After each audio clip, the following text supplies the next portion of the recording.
Attention, please. This uploading is only for educational purpose. No intention to infringe copyrights. Learning English with subtitles GPITRAL. Follow us.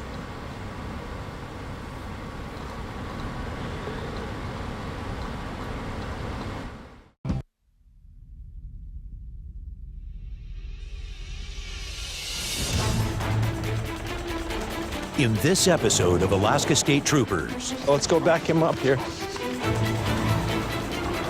the force fights crime in the bitter cold of the Alaskan winter. Whew, this is typical. We're in the negatives right now. State troopers, we got you surrounded. Come on out. On the hunt for two suspects. We had a trooper-involved shooting at this address here about 4 weeks ago. One who's off and running, I'm the 16. I'm going to be in a foot pursuit. Go and kill that light. They ran down this way. What the hell's going on? and one who may be up for a fight. Unknown if he's got a gun. He's pretty despondent. So we don't know if he's armed or not. We're not going to take any chances.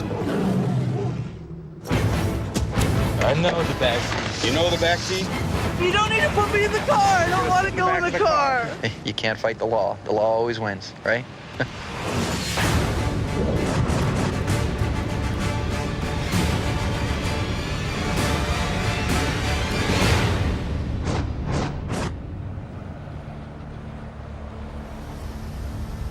Winter in Fairbanks, Alaska. With temperatures hovering at 33 below zero, the subarctic air is brutally cold. Just 150 miles away, the majestic peaks of the Alaska Range dominate the landscape.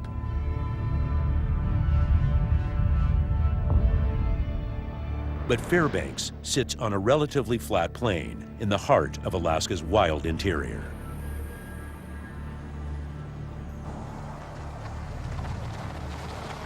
Sergeant Brian Wassman, a 17-year veteran of the Alaska State Troopers, starts his patrol. It's difficult.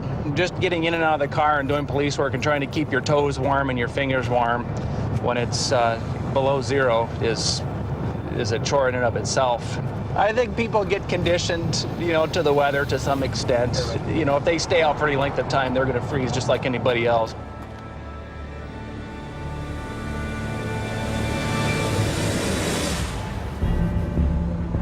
A tip comes in that a potentially dangerous fugitive is currently residing in a nearby apartment complex. This guy's wanted for, like I said, sounds like an assault, and somebody just called in the tip, so we'll go take 2 troopers over there and see if he's at the residence. This address, anything on this road causes a little bit of anxiety because we had a trooper-involved shooting at this address here about 4 weeks ago. So anytime this street name comes up, it seems to raise a little bit of your level of awareness, I guess, or a little of anxiety.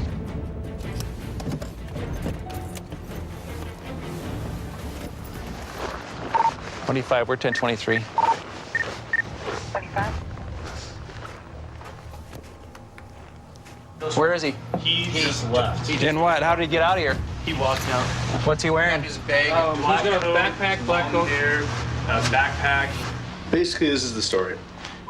Has been in and out of jail for the last 8 years. He lost his job, and then he started drinking a fifth a day. He got kind of pissed, and he walked out. I came down here, and like 3 minutes later, you guys showed up. Okay. So he has to be within a mile. Yeah, walking distance. Yeah. Okay. He just left, so we're gonna try to find him here. And he was last seen walking on this road here. So we're gonna spread out and see if we can catch him somewhere. So he's about a 6-foot male, native male, so he's close. It sounds like he has a pretty distinct description. We'll probably see him over here somewhere. He combs the streets of Fairbanks, checking local businesses along the way to make sure the suspect hasn't stopped in to get out of the cold. Sometimes the cold weather actually helps us because these guys will leave on short notice when we're coming, and they can't stand out in the elements for very long, so they're going to have to go someplace where it's warm. So it sometimes can work in our favor. In these extreme conditions, exposed skin can begin to freeze in as few as 10 minutes.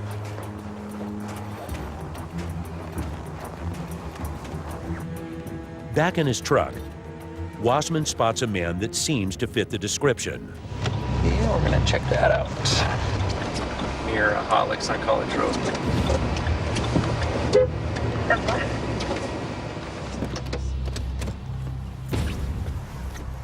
Are you?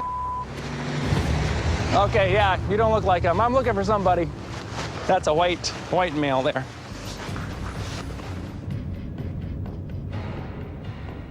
A car pulls in behind the trooper and flags him down.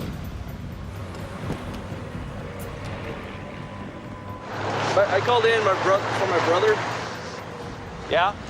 Really? Are you worried about him, or? Yeah, he called my mom and told her that he's ready to shoot himself.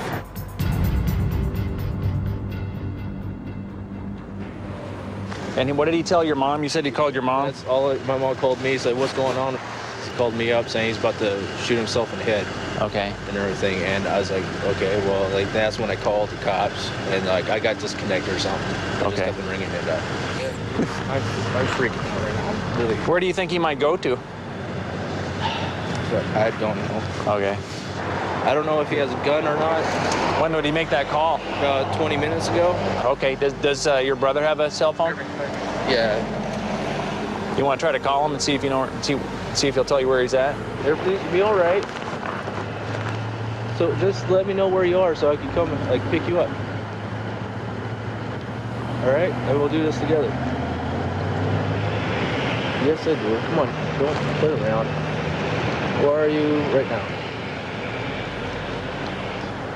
He stopped talking to me. He's like, I'm not gonna tell you where you're at. Where you're at. All right. Where do you think he might go to then? He's probably off in the woods somewhere. Okay. He's not stable right now. Fairbanks' urban core is surrounded by hundreds of square miles of deep wilderness, offering ample hiding places for someone on the run. You must be back in here somewhere then. Okay, we're gonna go hit this area again then.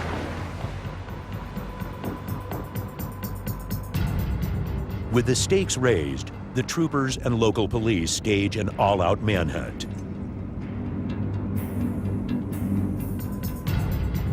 We don't know if he's armed or not.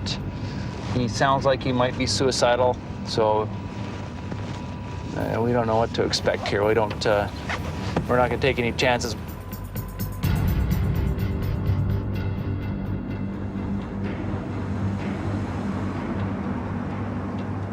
I just received a 21 from an. He states he knows the whereabouts of his brother and gave me an address. Okay, does he have any weapons or anything like that? Okay, I'll be right there. All right, his brother is holding them for us over here, so. 11 1060. How's it going? Turn around there. Put your hands in your pockets. All right, do you have any weapons on you or anything? All right.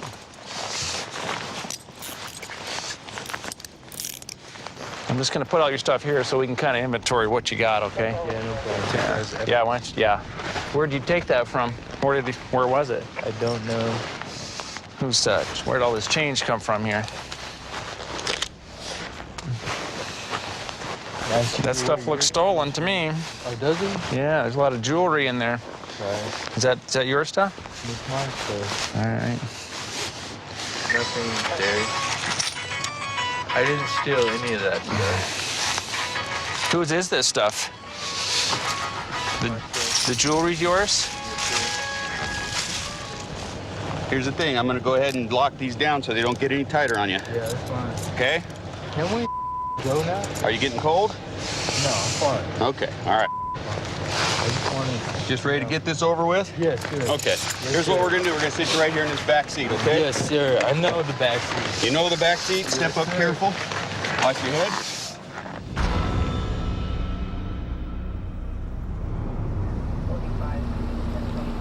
Just as Wassman appears to close this case, he gets another call from dispatch involving a break-in at a residence only a block away. There's a woman that just reported that her back door was open. She hasn't gone in the house yet. This is really close to where we just handled, so I suspect that this guy that was running from us may have gone into her house to get away from us. I just walked home from work. Okay. And it looks like someone used a sledgehammer or something to break open my back door. Okay. The door was open and I didn't go in because I wasn't sure whether or not someone would still be there. Okay, let's just wait out here out of sight in case there's someone still in there. I don't want to be sitting out there and have someone pull a gun on us or something, so. At this point, it's unknown whether the fugitive they have in custody was involved in this break-in or if there's another suspect inside the house. Let's go through the back door there.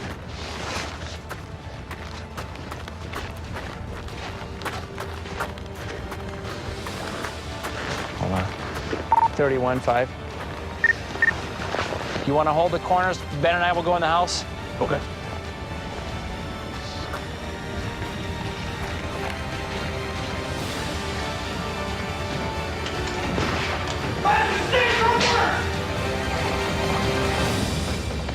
State troopers, we got you surrounded. Come on out.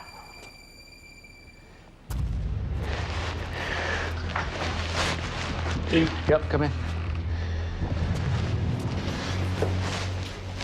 Clear, coming out.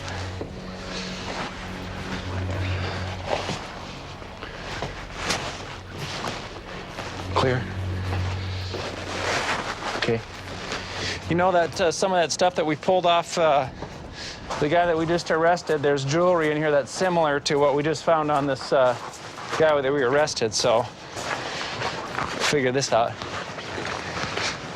Okay, your house is clear. I'll meet you in there. I want to show you some jewelry that I pulled off this guy I just arrested. Oh, great. So. With the house clear, Wassman retrieves the stolen items confiscated from the fugitive. That stuff looks stolen to me. Oh, does it? Yeah, there's a lot of jewelry in there. He wants to see if the homeowner can identify them. I don't know if this stuff looks familiar at all. Sure does. This is yours? Yep. Outstanding. Can I, I'll go back to the office, take pictures of this, document it, and then I'll release it to you. But let's see if there's anything else in here. This is mine. Okay. Oh, thank God. Thank you. How about Why these? took a pair of underwear. I don't know. Yeah, we just arrested him like 15 minutes ago, 20 minutes ago, and I searched him and found those jewelry items in there. Okay, well, Dorothy, I'm gonna leave these two troops here, and I'll see you. I'll call you tomorrow and see you tomorrow to return all this stuff to you. Okay? All right. Yep.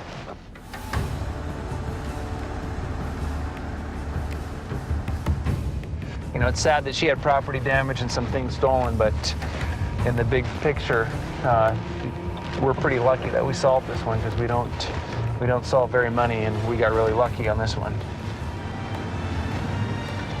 Really lucky.